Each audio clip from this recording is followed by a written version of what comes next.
Hello everyone, welcome to exam selection. Exam selection के online digital platform पर मैं सुनील एक बार फिर से आप सभी का हार्दिक स्वागत करता हूं। दोस्तों, अपनी लाइव टेस्ट सीरीज चल रही थी जेट, आईसीआर, बीएचयू, एमपीपीएटी, यूपी के टेट 2022 के लिए जो स्टूडेंट तैयारी कर रहे हैं उनके लिए 2021 तक जो प्रश्न पूछे गए हैं वो सभी महत्वपूर्ण प्रश्न मैं आपको इस सुपरफास्ट टेस्ट सीरीज में सॉल्व करवाता हूं। तो पहली बार जुड़े हो तो प्लीज़ चैनल को सब्सक्राइब कर लीजिए, वीडियो को लाइक कर दीजिए। फिर शुरू करते हैं आज का हमारा रोमांचक सफर। तो चलिए शुरू करते हैं। क्वेश्चन नंबर फर्स्ट की तरफ बढ़ते हैं।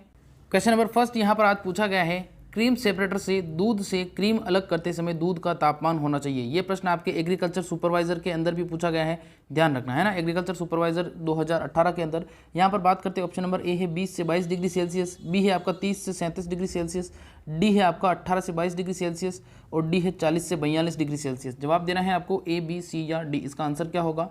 क्रीम सेपरेटर से जब दूध से अपन क्रीम अलग करते हैं तो उसका तापमान। बिल्कुल यहाँ पर अगर राइट आंसर की बात करते हैं तो जो बच्चे यहाँ पर राइट आंसर देते हैं ऑप्शन नंबर बी बिल्कुल सबका सही जवाब है। 30 से 37 डिग्री सेल्सियस तापमान पर क्या किया जाता है? दूध से क्रीम को अलग किया जाता है। इसके अलावा जो क्रीम सेपरेटर होता है उसका हृदय, ध्यान रखना, उसका हृदय पूछ ले तो उसका हृदय होता है बाउल। बाउल जो होता है वो उसका हृदय होता है जिसमें दूध को डाला जाता है और जहाँ से क्रीम और दूध अलग अलग होते हैं। अगला यहाँ पर देखिए क्या है। बिल्कुल जो बच्चे जुड़े हैं सभी का बेटा बहुत बहुत हार्दिक स्वागत करता हूँ। प्लीज़ एक बार वीडियो को लाइक कर दीजिए ताकि ज़्यादा से ज़्यादा बच्चे जुड़ सकें। फिर यहाँ पर क्वेश्चन नंबर नेक्स्ट पूछा गया है कि दूध का आपेक्षिक घनत्व ज्ञात होता है। ए है दूध का आपेक्षिक घनत्व कितना होता है?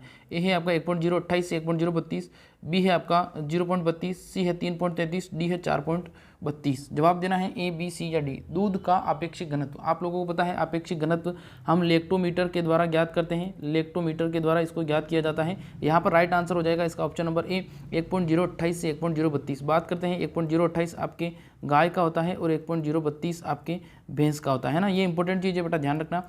अगला यहाँ पर पूछा गया है कि सर्वाधिक वर्षा, बहुत अच्छा प्रश्न है बेटा। सर्वाधिक वसा है, यहाँ पर वर्षा नहीं है। सर्वाधिक वसा किस पशु के दूध में होती है? ए है आपका भेड़, बी है ऊंट, सी है गाय और डी है बकरी।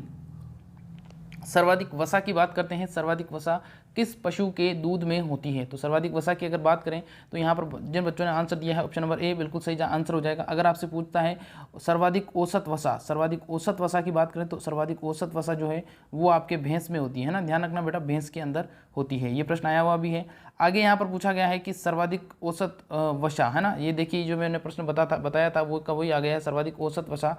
तो सर्वाधिक औसत वसा की अगर बात करें तो सर्वाधिक औसत वसा जो है वो भैंस के दूध में पाई जाती है। ठीक है, एक बार बेटा सभी बच्चों से रिक्वेस्ट है, प्लीज़ वीडियो को लाइक कर दीजिए और चैनल को सब्सक्राइब कर दीजिए। यहाँ पर इसका राइट आंसर क्या हो जाएगा? भैंस इसका राइट आंसर हो जाएगा। ठीक है, अगली बात करते हैं। अगला यहाँ पर प्रश्न दिया गया है, आरसीडीएफ का मुख्यालय कहाँ पर है? जवाब देना है आपको, आरसीडीएफ का मुख्यालय कहाँ स्थित है? ए है आपका बीकानेर, बी है आपका जयपुर में, सी है अलवर में और डी है उदयपुर में। जवाब देना है आरसीडीएफ की बात करें तो RCDF Rajasthan cooperative dairy federation की बात कर रहे हैं। Rajasthan cooperative dairy federation. बिल्कुल जो बच्चे इसका जवाब देते हैं ऑप्शन नंबर बी बिल्कुल सबका सही जवाब है।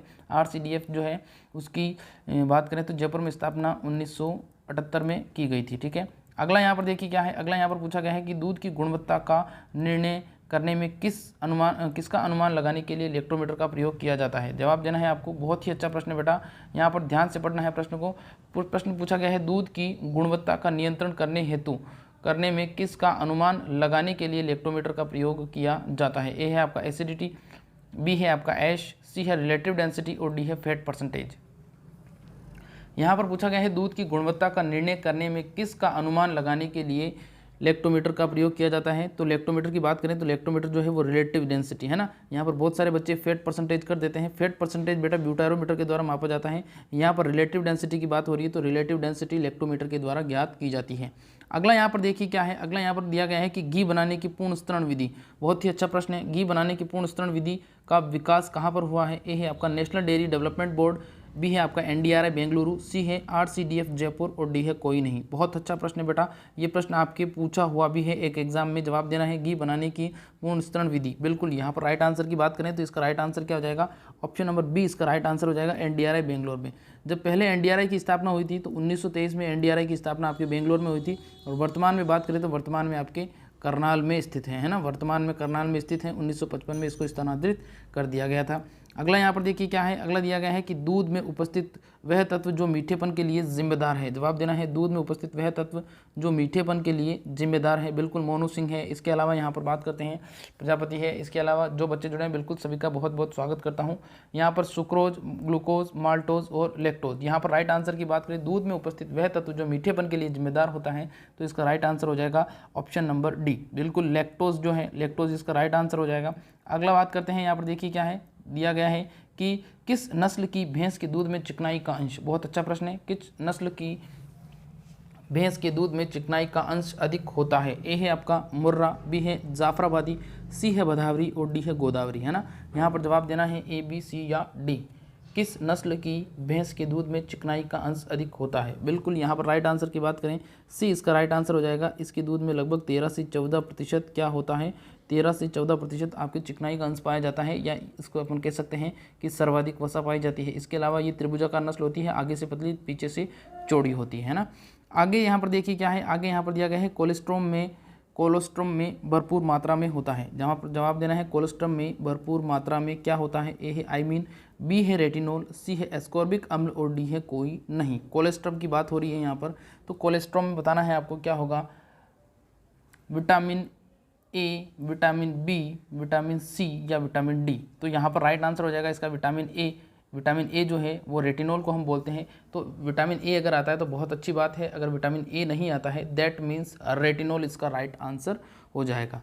अगला यहाँ पर बात करते हैं, देखिए अगला पूछा गया है ब्यूटायरोमीटर का उपयोग किया जाता है। तो ब्यूटायरोमीटर का उपयोग की बात करते हैं तो यहाँ पर ब्यूटायरोमीटर जो है वो दूध की वसा का मापन करने के लिए ब्यूटायरोमीटर का इस्तेमाल किया जाता है ना।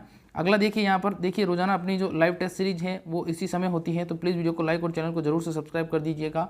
आगे यहाँ पर दिया गया है कि ताज़ा दूध का पीएच मान होना चाहिए। ए है 6.3 से 6.5, बी है 6.5 से 6.7, सी है 6.7 से 6.9 और डी है 6.9 से 7.1। बिल्कुल यहाँ पर ताज़ा दूध का पीएच पूछा गया है बेटा, ताज़ा दूध का पीएच जवाब देना है। ताज़ा दूध का जो पीएच होता है वो कितना होता है। पीएच मान की बात करते हैं, ताज़ा दूध का पीएच मान जो होता है वो लगभग 6.5 से 6.7 के बीच में होता है ना, 6.5 से 6.7 के बीच में होता है। फिर हल्का अम्लीय होता है ना, हल्का अम्लीय होता है। फिर बात करते हैं अपन, अगर आपसे पूछा जाए कि जो बकरी का दूध होता है वो कैसा होता है, तो बकरी का दूध जो होता है वो हल्का क्षारीय होता है। ध्यान रखना, बकरी का दूध हल्का क्षारीय होता है और उसके दूध में जो गंध आती है वो कैप्रिक एसिड के कारण आती है। अगला यहाँ पर दिया गया है कि दूध दोहन की सर्वोत्तम विधि, दूध दोहन की सर्वोत्तम विधि की बात करें तो दूध दोहन की सर्वोत्तम विधि बेटा कौन सी हो जाएगी, पूर्ण हस्त दोहन विधि दूध दोहन की सर्वोत्तम विधि हो जाएगी। और जो छोटे पशु होते हैं, यहाँ पर बात की जाए भेड़ की, यहाँ पर बात की जाए भेड़ की या ऊँटने की, तो उनके अंदर चुटकी विधि का इस्तेमाल किया जाता है, लेकिन सर्वोत्तम यही मानी जाती है। लेकिन अगर बात की जाए सबसे ज़्यादा इस्तेमाल कौन सी की जाती है वर्तमान में, तो गायों के अंदर सबसे ज़्यादा जो इस्तेमाल की जाती है वो अंगूठा विधि इस्तेमाल की जाती है। अगला यहाँ पर देखिए क्या है, अगला यहाँ पर दिया गया है दूध में किस तत्व की कमी पाई जाती है। जवाब देना है दूध में किस तत्व की कमी पाई जाती है। ए है आयरन की, बी है कैल्शियम की, सी है फास्फोरस और डी है उपरोक्त सभी। ए, बी, सी या डी। जवाब देना है दूध के अंदर किस तत्व की कमी पाई जाती है। बिल्कुल बेटा, यहाँ पर कमी की अगर अपन बात करें तो दूध के अंदर जो कमी पाई जाती है वो पाई जाती है आयरन की। बिल्कुल आयरन, जिसको अपन लोह तत्व या जिसको अपन Fe के नाम से जानते हैं, उसकी कमी पाई जाती है। अगला यहाँ पर देखिए क्या है, अगला दिया गया है गाय की जो दूध शिराएँ होती है उसमें क्या भरा होता है। यहाँ पर जवाब देना है गाय की दूध शिराओं में होता है। ए है आपका दूध, बी है खून, सी है दूध और खून दोनों और डी है कोई नहीं। ये प्रश्न भी आपके एग्रीकल्चर सुपरवाइजर यानी कि AS 2012 या 2016 वाली जो वैकेंसी थी उसके अंदर पूछा गया है, गाय की दूध शिराओं में क्या होता है। बिल्कुल यहाँ पर जो बच्चे इसका जवाब देते हैं ऑप्शन नंबर बी बिल्कुल सबका सही जवाब है, खून इसका राइट आंसर हो जाएगा। अगला यहाँ पर पूछा गया है कैप्रिक अम्ल के कारण उत्पन्न गंध किसके दूध में आती है। बहुत ही अच्छा प्रश्न है, कैप्रिक अम्ल के कारण उत्पन्न गंध किसके दूध में आती है। तो यहाँ पर है गाय, फिर है ऊँट, फिर है भेड़ और फिर है बकरी। जवाब देना है ए, बी, सी या डी। ये प्रश्न में अभी इस प्रश्न की चर्चा मैंने पहले भी की थी और तब मैंने पशु का नाम भी बताया था। बिल्कुल यहाँ पर कमेंट करना है, बकरी इसका राइट आंसर हो जाएगा बेटा। जिन लोगों ने बकरी इसका आंसर दिया है बिल्कुल सही जवाब हो जाएगा। बकरी जो है उसको अपन कपरा हिरकस बोलते हैं, कपरा हिरकस बोलते हैं, वनस्पति का शत्रु, डबल ATM आदि नामों से इसको जाना जाता है। रेगिस्तान का चलता फिरता फ्रिज भी इसे कहा जाता है। आगे बात करते हैं, अगला है हाइपोकैल्शियम रोग का कारण बताना है आपको। हाइपोकैल्शियम रोग का कारण है, ए है कैल्शियम की कमी, बी है Cl की अधिकता, सी है Cl की कमी, और डी है कोई नहीं। जवाब देना है यहाँ पर हाइपोकैल्शियम जो है उस हाइपोकैल्शियम रोग का कारण बताना है, ए बी सी या डी।